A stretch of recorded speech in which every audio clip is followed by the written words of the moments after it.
In fact, there are certain statements that we make today that shows that God is just a religion. We regard God like an idol that people worship. There's no difference.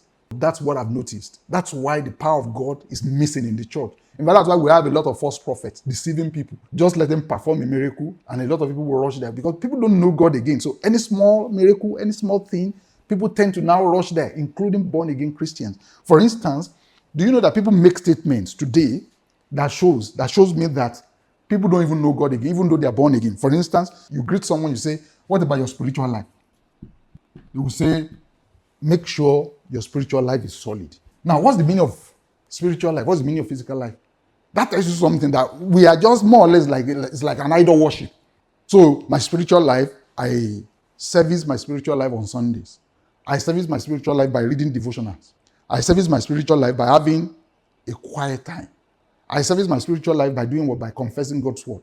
Until we know that there's nothing like spiritual life and physical life, that it's the same life. And that same life the life must depend on God. Whether you want to eat, you want to go to the toilet, whether you want to make any decision, you are moving around, just know that in Him you live, in Him you move, in Him you have your being. So if in Him you live, move, and have your being, so which one is physical life, which one is spiritual life?